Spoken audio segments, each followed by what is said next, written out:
The exams are right up there at the table. Okay, a little bit about the exam. On the bottom of the bottom right-hand corner of the second page should be the grade.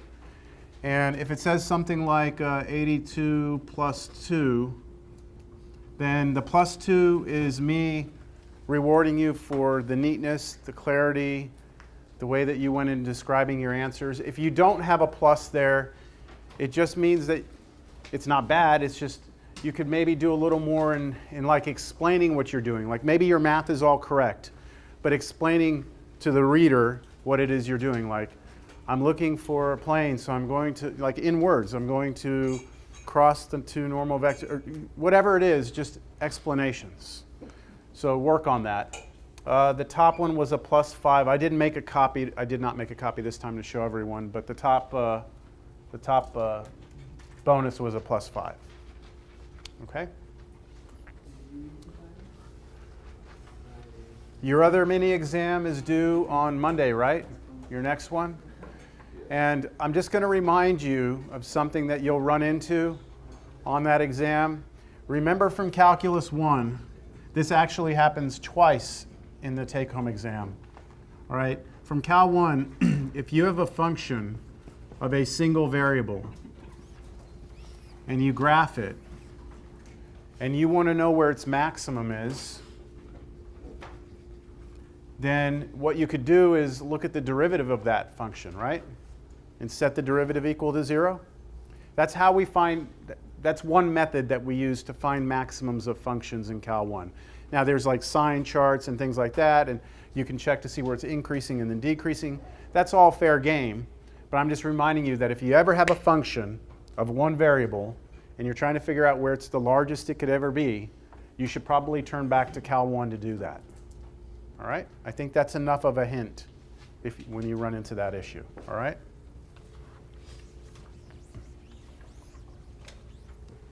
All right, so last class we were talking about partial derivatives. I got up on the chair and I was trying to show you that if you're standing on a surface, that we can point ourselves in one direction, which would be, I'm recording, yes, parallel to the x-axis, or you could run parallel to the y-axis. Those are the two directions we like to look.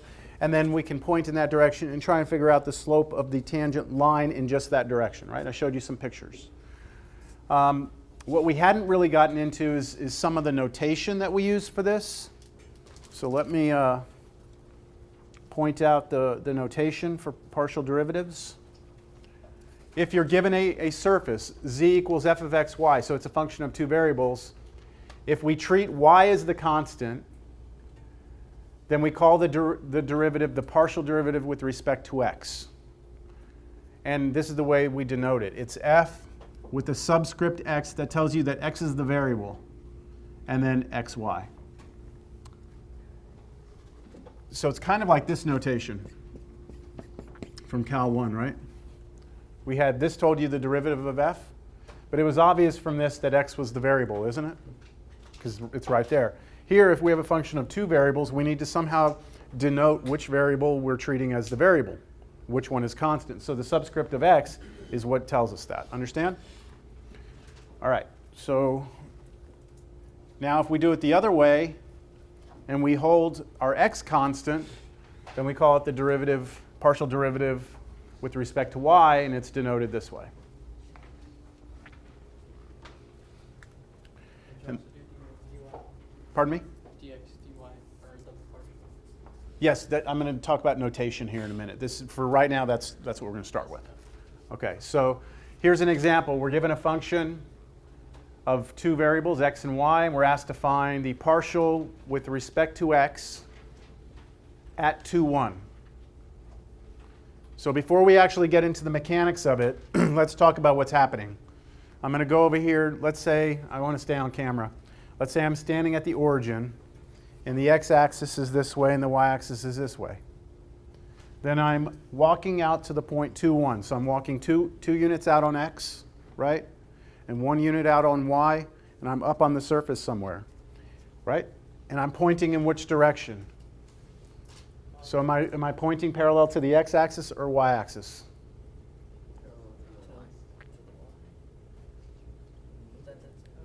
What variable am I holding constant here? Y. Y. So doesn't y go back and forth this way? Yes? I'm holding that constant, which means I'm pointed parallel to the x-axis. See, if I turn it this way, then my curve goes this way, and there y is not constant, is it? Understand the difference? Okay, so I'm pointed that direction. And whatever the numerical answer is to this will represent the slope of this line. Got it? All right, so let's first start by actually just computing the partial derivative with respect to x. Now this is the notation I'm going to use, but please keep in mind that this is the same as me writing this. Okay, those are both the same thing. So I'm going to look up at this. This is a polynomial function, right? And I'm going to start taking the derivative. When I have addition or subtraction, I can just do each one individually. So I'm going to start here with y cubed. So what is the derivative of y cubed if y is a constant? If y is a constant, then y cubed is a constant, isn't it? And the derivative of a constant should be 0. So it's not 3y squared, it's just 0. Okay, plus, now what's the derivative of 2x if x is the variable? So this is just classic Cal 1 derivative now. So what is derivative of 2x? 2. And then we have this, x squared y to the 5th. Now back in a Cal 1 class, if you were doing the derivative here, you'd be doing implicit differentiation. You would actually have to apply the product rule here, wouldn't you? Yes? But here we don't. Because y is a constant, y to the 5th is a constant. And what do you do when you have a constant attached to a function and you take the derivative? What happens with that constant? It just comes with you, right? It just comes for the ride? So I'm just going to kind of cover up the y to the 5th and just ask myself, what's the derivative of x squared? 2x, but then times the constant. So I'm going to write, what? 2x, and then y to the 5th. Questions? Plus 10, derivative of 10, 0. If you're just coming in or came in a little late, the exams are right there on that table. You can pick them up. All right, so let me clean this up. Partial of f with respect to x is 2 plus 2xy to the 5th. So check this out. If I want to know, right, if I want to know the direction of this line, right, I mean the slope of this line, then what someone's going to have to give me is an x and a y coordinate. So I'm going to need to know where I am on the surface in order for me to determine that slope. And that's what's given, right? 2, 1. So what is the partial derivative at 2, 1 equal to? So 2 plus 2 times 1 to the 5th, right? That's all you're doing, plugging in 2 for x and 1 for y. And what is that? 6. Okay? That means on that surface, at that point, this is a slope of 0, isn't it? Flat? Slope of 6. So it's pretty steep, isn't it? I'm at a pretty steep incline when I'm at that point. If I were to be standing here and try and walk that way, I'd be walking up, wouldn't I? On the surface. And if I turned around and went back the other way, I'd actually be going down. All right, let's see the difference between that and the partial with respect to y at the same point.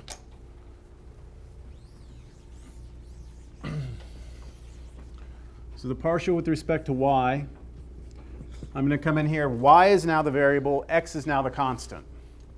So when you take derivative of y cubed, 3y squared. Now it's 3y squared, right? And then the derivative of 2x is 0 plus. And then here we're treating x like a constant. So x squared is a constant. So I'm just going to kind of ignore it and take the derivative of y to the 5th, which is 5y to the 4th. And what I'll do is I'll put that 5 out in front. I'll still have the x squared that I had covered up, and then y to the 4th. And then plus what? 0. So this is just 3y squared plus 5x squared y to the fourth, and we're done. So if I want to plug in 2, 1, let's see if we get a different slope. 3 times 1 squared plus 5 times 2 squared times y, 1 to the 5th power. You got 23? Yes? Okay, 23. So that means now that if I had walked out to that point, out 2 over 1, but this time not point that direction, point this way, parallel to the y-axis, my slope is actually 23. It's even steeper that way, isn't it? So if I'm pointing that direction, it's only 6, but if I point this direction, it's 23.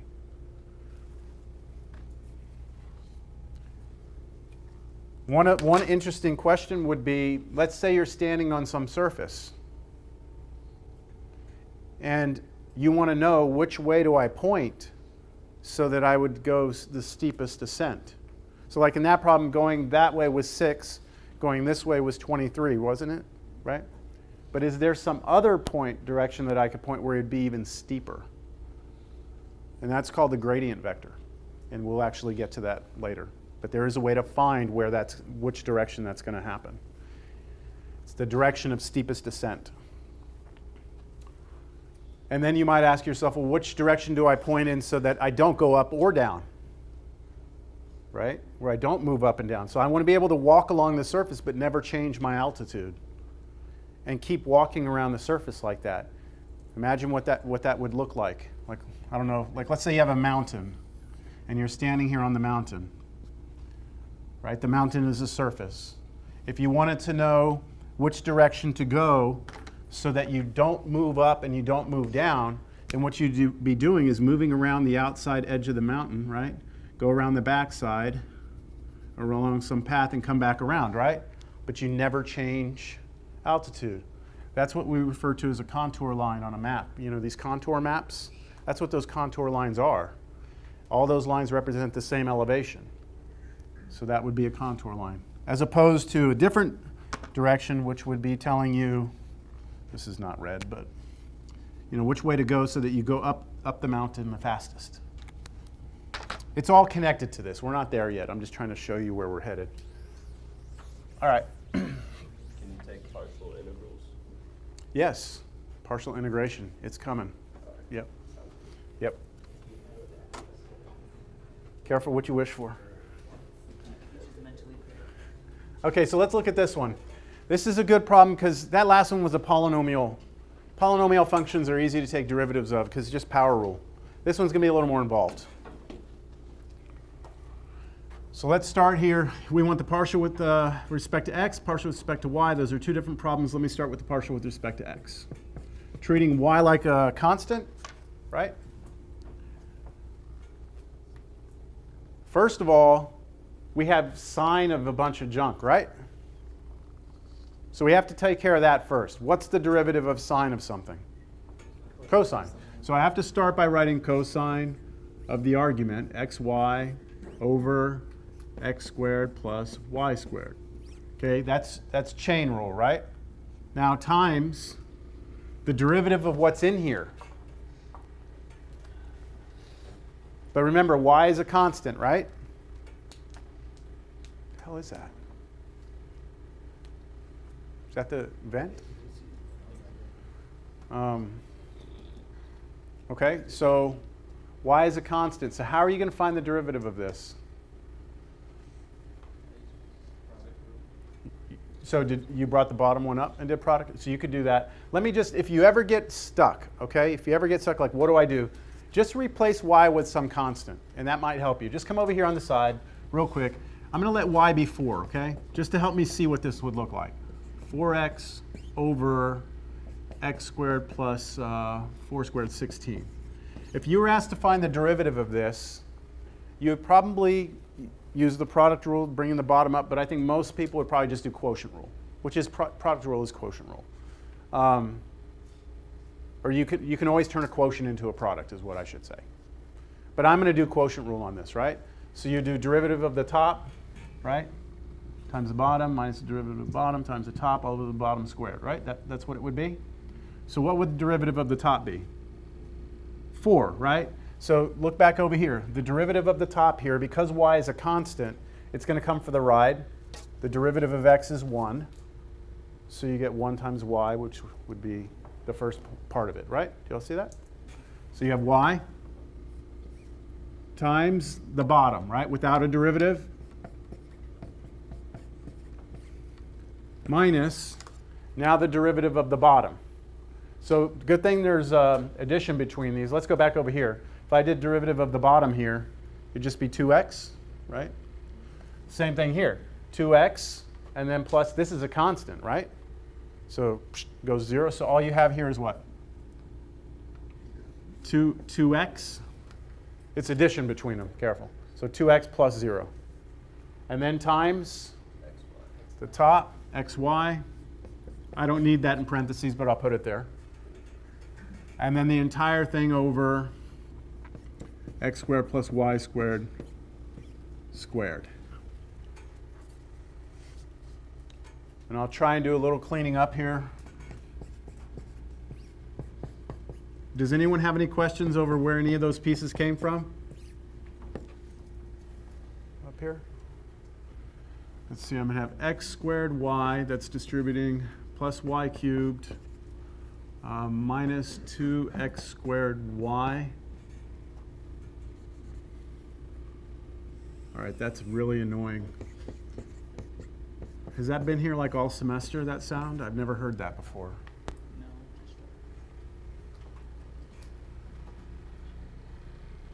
No.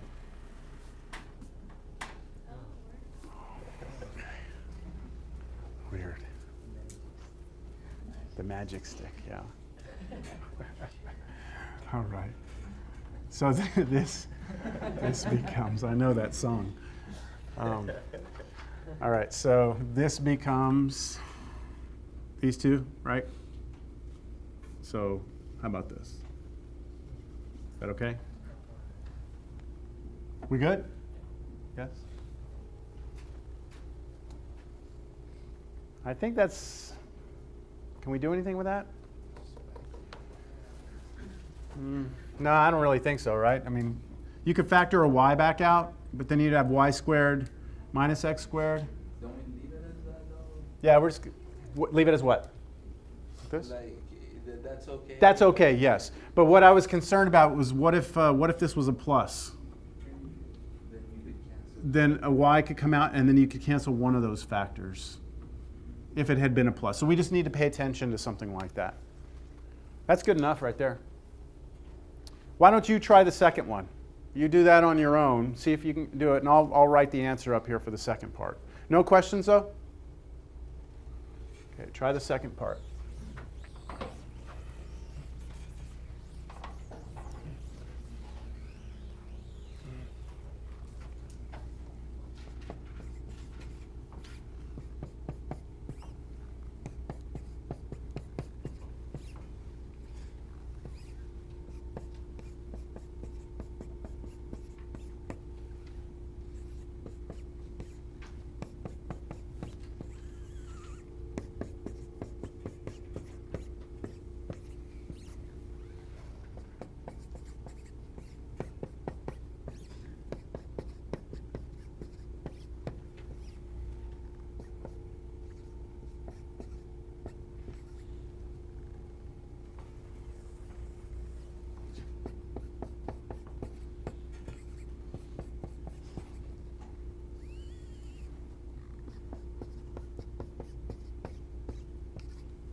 Raise your hand when you're done. Just kind of give me a show of hands.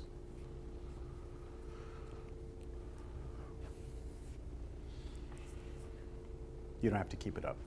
I know. Okay. All right.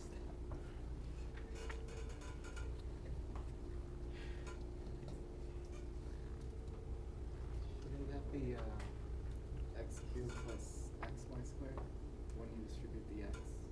Where? Would you the y squared? X cubed y squared? X cubed. Hold on. X cubed. Where are we? Here. X cubed. Oh, x cubed plus xy squared. What the hell did I do? X cubed. Right here. Thank you. Yeah, that didn't look right. It should look very similar to the last one.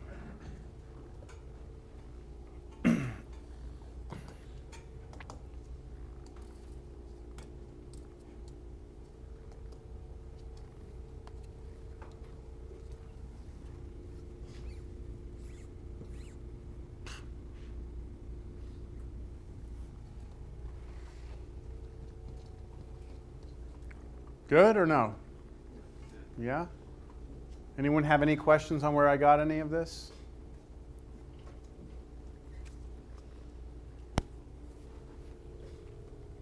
Okay, so I mean, the only thing you can do to get better at this is just practice, right?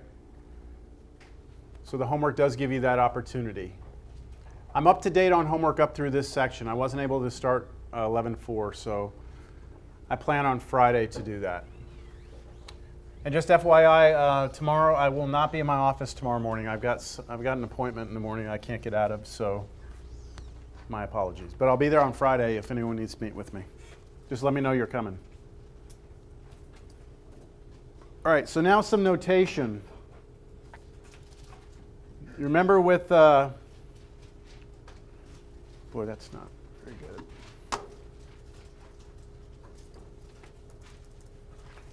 Remember with derivatives, you know, we used different sorts of things. If y was equal to f of x, we said like y prime meant the derivative. We could write f prime x. We could write dy dx. Remember these different notations for the derivative in Cal 1? We have the same sort of thing when it comes to partial derivatives. You know, this is the same as this, which is what I was just using. And then this right here, which is not dy dx, okay? This is partial. The reason, the way that you know it's the partial is we use this symbol right here. Anyone know what that symbol is called?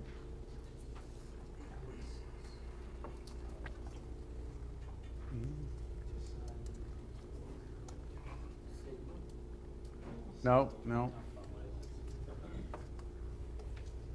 Look it up. I'm pretty sure it's called del. Del. Not delta, but del. But it's related to delta because it is a change. But it's the difference between a partial derivative and a classic derivative from Cal 1 is this. The classic derivative, you had one independent variable. Or sorry, yeah, one independent, one dependent. So y depended on x, so it was a straight up derivative. Whenever you have a function like f that depends on more than one variable, then it becomes a partial derivative. You have to hold one of the variables constant in order to define a derivative. So that's why we use that notation instead of the other. Also, you could use this, partial of z with respect to x, if we're saying that z, I think it says up there, z is equal to f of xy. You can also do a partial as like an operator on the outside, the partial with respect to x of the function f, or you can use f sub 1. F sub 1 means the partial with respect to x. How in the world do I know it's with respect to x if there's a 1 there? Because 1 is always x? It's the first variable, exactly. Who said that? I heard it, okay. That just means that, look, you have, this is your first variable, right? This is your second variable. So f sub 1 means the partial derivative with respect to the first variable. Remember, these are ordered, right? X and y, you can't interchange them, y and x. So, and then you can have capital D Capital D sub 1, same concept. This just means derivative or differential. This is the differential of the function f with respect to the first variable. And then finally, capital D sub x of f. So these are all these great different notations that we can use. All right?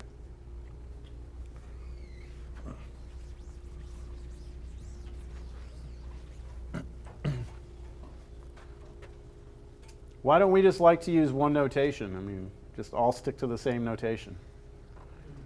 We like to make life difficult, right? A lot of it has to do with the fact that, calculus was born from two different people, Isaac Newton and Leibniz. So they both used different notations when they were creating calculus. So when their ideas came together, we have two notations. Sometimes the Newton notation is better than Leibniz. Sometimes Leibniz is better than Newton. It just depends on what you're trying to do. All right, so if we're going to talk about derivatives, then we may as well talk about higher order derivatives like first, second, third, fourth, right, nth derivatives. So we have to have some notation for this, and this is a little tricky. Here's the second derivatives.